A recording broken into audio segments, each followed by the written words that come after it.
Salut les devins, c'est Saikyu. Aujourd'hui, on va parler d'un sujet qui va paraître bizarre à beaucoup d'entre vous, mais qui va très probablement, d'après les commentaires et les questions que j'ai pu recevoir, en aider beaucoup d'autres.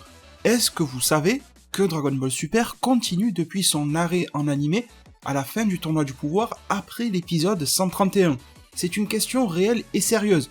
À ceux qui connaissent déjà la réponse, je sais que vous êtes très nombreux, je vais vous demander de ne pas vous moquer du sujet de la vidéo dès maintenant, à la fin vous en aurez le droit, et de ne pas non plus, et ça jamais même après la fin de la vidéo, de ne pas vous moquer des gens qui ne le savaient pas, parce que cette vidéo touche d'une certaine réalité dans la communauté de fans de Dragon Ball. J'ai mis des mois à faire cette vidéo là, parce que j'ai mis des mois à réaliser que c'était un vrai phénomène d'une certaine manière, et je n'afficherai pas les commentaires pour pas faire taper l'affiche aux gens qui m'ont posé la question et tout, parce que je sens que des moqueries peuvent arriver, mais il y a plein de gens sur mes vidéos du type review du manga Dragon Ball Super, sur mes vidéos théories quand j'en fais sur l'avenir Dragon Ball Super et tout ça, ou encore même sur les vidéos de spoilers sur la suite de DBS, et bien des gens qui viennent me demander « Mais qu'est-ce que c'est que ce truc, l'arc Moro ? Est-ce que ça continue ?» Par exemple, là, jusqu'à pas plus tard que hier, j'ai reçu un commentaire de quelqu'un qui m'a dit « Il faudrait vraiment que tu m'expliques, et je pense que ça aiderait beaucoup de monde, que tu m'expliques ce qu'il y a après le tournoi du pouvoir, comment est-ce que ça continue, parce que franchement là, je suis perdu. J'entends parler de Dragon Ball Super qui continue, je sais même pas où et comment. J'entends parler de Dragon Ball Heroes, je sais même pas trop ce que c'est. Donc il y a pas mal de gens qui sont perdus. Je sais que ça peut paraître un peu surréaliste, et ça m'a semblé surréaliste pendant un moment, mais j'ai pu discuter avec certains qui m'expliquent tout simplement que par exemple ils décrochent des réseaux sociaux pendant tant de temps, de YouTube, des sites internet ou autres, là où se passe beaucoup d'activités pour la communauté Dragon Ball, que leur vie a été plus compliquée à un certain moment, que certains ont eu la flemme de se renseigner. Enfin, il y a vraiment tout type de cas qui fait que les gens ne savent pas que Dragon Ball Super continue officiellement de manière canon, appelez ça comme vous voulez, après la fin de l'animé. Donc cette vidéo-là va être assez courte et va être explicative, un petit peu comme quand j'avais fait « Savez-vous que le deuxième film Dragon Ball / Dragon Ball Super a été révélé officiellement ?» Information que beaucoup avaient ratée, visiblement, et la vidéo de piqûre de rappel avait servi à beaucoup d'entre vous aussi, donc j'espère que celle-ci pourra servir, même si bien évidemment je sais que vous êtes très nombreux à suivre mes vidéos, et d'ailleurs ça c'était un point qui me faisait bizarre et auquel je n'ai toujours pas la réponse, comment des abonnés, des spectateurs qui sont fidèles à ma chaîne, et je vous remercie, ne peuvent pas être au courant que Dragon Ball Super continue. Alors je comprends pour les gens qui décrochent des réseaux ou quoi, mais il y en a que je vois de manière régulière, donc ils ont pas décroché, ils sont sur toutes mes vidéos, mais je les vois jamais sur mes vidéos Dragon Ball Super, et tout d'un coup ils arrivent sur ma nouvelle review du chapitre 56, prochainement 57, et qui vont me demander « Mais c'est quoi ça ? Je comprends pas, c'est Dragon Ball Super ? C'est pas un fan manga ?» Donc je pense que depuis le chapitre 42 de DBS, j'avais fait pas mal de vidéos sur le sujet, mais ça reste une inconnue, ça. Comment des gens qui me suivent, ou qui suivent d'autres youtubeurs, peu importe, ne peuvent pas être au courant. Voilà, ça sera la seule interrogation du jour, n'hésitez pas à me le dire en zone commentaire, comme ça la boucle serait bouclée. Alors, pour aider tout le monde dans cette vidéo-là, en tout cas, aider tous ceux qui seraient perdus par rapport à la suite de Dragon Ball Super en animé s'est arrêté il y a presque 2 ans avec l'épisode 131. Épisode 131, à la fin du tournoi du pouvoir, l'univers 7 a gagné grâce à C17 et tout ça, vous connaissez l'histoire, là je pense que tout le monde est à jour, et en animé depuis, on n'a plus rien concernant Dragon Ball Super. Il y a Dragon Ball Heroes, je vais en parler après, mais ce n'est pas Dragon Ball Super. Mais l'œuvre Dragon Ball Super ne s'en limite pas à son animé. Il y a eu la suite après, qui a eu 2 formats principaux. Il y a eu tout d'abord le film Dragon Ball Super Broly. Je pense que là vous êtes à peu près tous à niveau. Et encore que, il y a des gens jusqu'à il y a pas très longtemps qui me disaient ne jamais avoir entendu parler du film Dragon Ball Super Broly. Donc j'en parle. Ça nous fait donc une chronologie tournoi du pouvoir. Ensuite, combat contre Broly et tous les événements qui sont liés aux éléments du film Dragon Ball Super Broly. D'ailleurs, très récemment, il est sorti, vous pouvez le trouver dans tous les magasins, les librairies, les sites internet, le animé comique du film Dragon Ball Super Broly. Qu'est-ce que c'est ? Eh bien ça se présente comme un gros manga, dans lequel ils ont pris des screenshots du film Dragon Ball Super Broly, et ils les ont agencés, mis en page, comme si c'était des cases d'un manga que vous pouvez lire en fait. Ça ressemble un petit peu à ce qu'on avait dans le Club Dorothée pour les plus anciens, avec Dragon Ball Z, qui était sous forme d'animé comique, mais dans les grandes pages du magazine à l'époque, pour ceux qui auraient la mémoire encore de cette belle époque concernant Dragon Ball. En tout cas, pour la suite de l'animé Dragon Ball Super, elle s'est faite dans un format d'animation qui est le film Dragon Ball Super Broly. Tout récemment, cet animé comique, donc un format lecture, pour ceux qui seraient peut-être plus amateurs de lecture. Et en parlant de lecture, après le film Dragon Ball Super Broly, il y a aussi une suite. Et là, la même règle s'applique, Dragon Ball Super ne s'en limite pas à son animé, ni au film, ni à l'animé comique. Dragon Ball Super existe et continue chaque mois en manga. La version livre, la version manga papier, vous l'appelez comme vous voulez, les bouquins. De toute façon, pour ceux qui ne seraient pas trop familiers avec le genre, il y aura bien évidemment des images à l'écran pour vous montrer et illustrer à quoi ça ressemble. Et si vous vous demandez que vous êtes curieux de à partir de quel moment il faut lire, parce que ça aussi j'ai eu un cas très récemment de quelqu'un de très sympathique en zone commentaire qui m'a dit « Ouais, j'en ai pour des heures de lecture parce que ouais, j'en ai pour tant de chapitres à relire et tout ça. » Donc, en fait, si jamais vous voulez rattraper ce qu'il vous manque, il vous faudra récupérer le chapitre numéro 42 du manga Dragon Ball Super. Et une fois que vous aurez récupéré ce tome de Dragon Ball Super, vous verrez que la première moitié, ce sera la fin du tournoi du pouvoir, et la deuxième moitié, vous verrez qu'il y aura un très léger récapitulatif de l'arc Broly, et ça ne dure qu'une page, vraiment un truc comme ça, et après vous allez vous lancer dans une toute nouvelle histoire, et c'est celle que, à ce jour, cette histoire-là porte le nom de l'arc du prisonnier de la patrouille galactique. Maintenant, pour plus de facilité, nous l'appelons l'arc Moro. Vous comprendrez pourquoi si vous vous mettez à la lecture ou à suivre mes vidéos sur le sujet.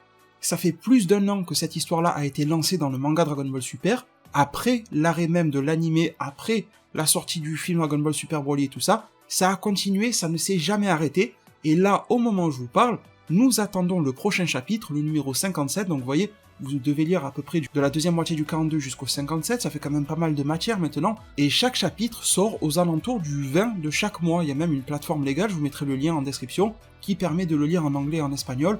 On attend du français officiel, mais bon, pour le moment ça n'existe pas, il y a les fantrad et tout ça, les scantrad qui s'en occupent, mais je ne suis pas autorisé à vous partager ce type de lien-là, mais en tout cas, sachez que ça continue, vraiment. Donc là, à partir de ce moment-là, normalement, quasiment tout est clair pour vous. Il y a eu l'animé Dragon Ball Super, et à l'époque, il y avait déjà le manga, hein, vous vous rappelez, mais il y avait l'animé Dragon Ball Super qui s'est clôturé au 131. Nous n'avons pour le moment aucune nouvelle officielle du retour de l'animé Dragon Ball Super, mais ce n'est pas pour autant que, après la fin de l'animé Dragon Ball Super s'est arrêté, parce que il est revenu avec le grand film Dragon Ball Super Broly, qui désormais possède son animé comique, et ensuite, nous avons eu la suite des événements et des histoires après Broly, après le tournoi du pouvoir, dans le manga avec l'arc Moro. Cependant, il reste encore une inconnue, je pense pour pas mal de monde, le cas de Super Dragon Ball Heroes. En fait, Super Dragon Ball Heroes, d'ailleurs j'ai une vidéo sur ma chaîne, je mettrai le lien en description, qui explique ce qu'est Super Dragon Ball Heroes. Elle manque un petit peu d'actualisation, parce qu'à l'époque où j'ai sorti la vidéo, il n'y avait pas encore d'animé SDBH, mais franchement, pour vous mettre dans le bain de ce que c'est, vous comprendrez quand même pas mal de bases. Et du coup, l'anime Super Dragon Ball Heroes est sorti et a bousculé pas mal de choses, parce qu'il y en a beaucoup qui n'ont pas le temps de s'informer, qui n'ont pas spécialement envie, ils veulent juste voir leur animé, chose que je comprends, que je respecte, mais qui là se sont retrouvés perdus, parce que dès le début de l'anime Super Dragon Ball Heroes, on nous fait comprendre que ça se passerait après le tournoi du pouvoir. Et même jusqu'au tout dernier épisode, avec Hatsu, Gogeta et tout ça, eh bien on a Jiren qui se tourne vers Gogeta et qui dit « Mais pourquoi t'as pas fusionné comme ça contre moi ?» Donc clairement, ça repositionne Heroes dans le tournoi du pouvoir, et là ça peut perdre pas mal de personnes.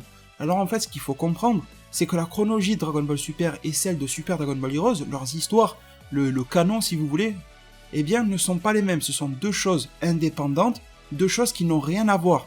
En fait, pour vous donner un exemple, c'est un petit peu, vous savez, comme le vieux film, le tout premier film de Broly, Dragon Ball Z Broly, vous le connaissez tous celui-là. Maintenant, on est tous d'accord pour dire que ce Broly-là ne fait pas partie de l'histoire de Dragon Ball Z, qui n'est pas canon, comme on aime bien le dire, mais c'est celui de Dragon Ball Super Broly qui fait partie de l'histoire. Eh bien, Super Dragon Ball Heroes, ce n'est pas canon, tout comme le premier film Dragon Ball Z Broly. Pourtant, vous remarquez bien que dans le tout premier film DBZ Broly, il y avait des éléments qui nous faisaient rappeler pas mal, en fait, la chronologie principale de DBZ. C'est juste parce que c'est un produit dérivé, et un produit dérivé s'appuie forcément sur l'histoire principale. Donc ce qu'il faut comprendre, c'est que Super Dragon Ball Heroes n'est pas du tout la suite de l'anime Dragon Ball Super ou de l'histoire Dragon Ball Super. Absolument pas. C'est un truc à part. Et l'autre chose également qu'il faut intégrer, c'est que Dragon Ball Super ne reconnaît en aucun cas dans son histoire Super Dragon Ball Heroes, mais à l'inverse, Super Dragon Ball Heroes intègre Dragon Ball Super dans son histoire. Parce que, en tant que produit dérivé, SDBH est un produit dérivé, il a forcément besoin de récupérer les éléments de base de l'histoire principale pour avoir un minimum de teneur.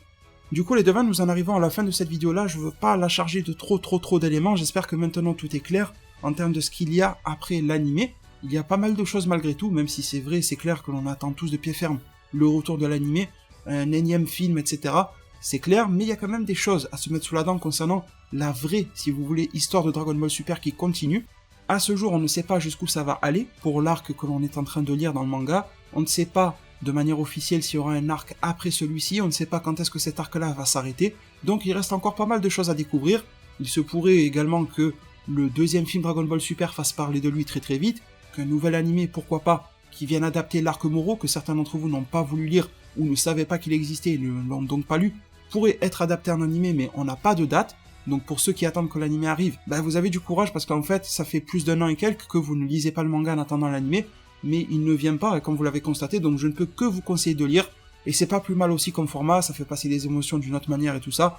La mise en scène n'est pas la même, donc je trouve ça quand même très intéressant. Après, personnellement, je suis plus fan de lecture que d'anime, ça dépendra de vos goûts. Mais le message que je vais vous faire passer, c'est que si vous êtes fan de Dragon Ball, ne vous privez pas de ce qu'on nous donne par rapport à Dragon Ball. Je pense que c'est quand même assez intéressant. Surtout que cet arc Moro, l'arc prisonnier de la patrouille galactique, est quand même très intéressant. On verra à la fin de l'arc s'il est le meilleur ou pas de DBS, mais en tout cas, il peut clairement prétendre à être sur le podium des meilleurs arcs de Dragon Ball Super, et je pense que c'est déjà un bon point pour lui. Du coup les devins, vous avez toutes les informations entre vos mains aujourd'hui. Je le répète en zone commentaire, si vous croisez des personnes qui disent avoir été ou être dans ce cas-là, de ne pas trop savoir qu'est-ce qu'il y avait après l'anime Dragon Ball Super, n'allez pas vous moquer d'eux, c'est pas parce que vous savez que vous êtes supérieur à eux ou inversement et tout ça. Donc voilà, s'ils ont le petit courage de venir le dire en zone commentaire, ça serait cool. Ça serait cool d'avoir leur parole et de nous expliquer aussi pourquoi, en suivant mes vidéos, ils n'ont pas été informés, pourquoi, quelle est leur raison en fait de ne pas avoir eu vent de la suite de DBS par le film ou par le manga, surtout pour le manga. Et je pense qu'au contraire, au lieu de se moquer d'un tel ou un tel, ça serait plutôt pas mal si vous voyez qu'il y a encore quelqu'un après cette vidéo-là qui est perdu, j'espère que non. Mais s'il y en a un qui est encore perdu, eh bien d'aller l'aider dans la zone commentaire. Je passerai bien évidemment vous lire et vous répondre un maximum et aider un maximum si nécessaire, mais c'est aussi cool quand je vois que vous vous aidez entre vous, ça fait toujours plaisir. Du coup, merci infiniment pour tout. Le pouce bleu si cette vidéo vous a été utile ou si vous vous rendez compte qu'elle a pu être utile pour d'autres que vous, ça serait vraiment cool et ça m'aiderait énormément. L'abonnement et la cloche des notifications pour se retrouver de manière encore plus nombreuse sur les prochaines vidéos. Ma page Utip est en haut de la description et elle s'affiche à l'écran. Merci infiniment pour tous ceux qui y contribueront. Prenez tous extrêmement bien soin de votre futur et à plus pour de prochains arts divinatoires.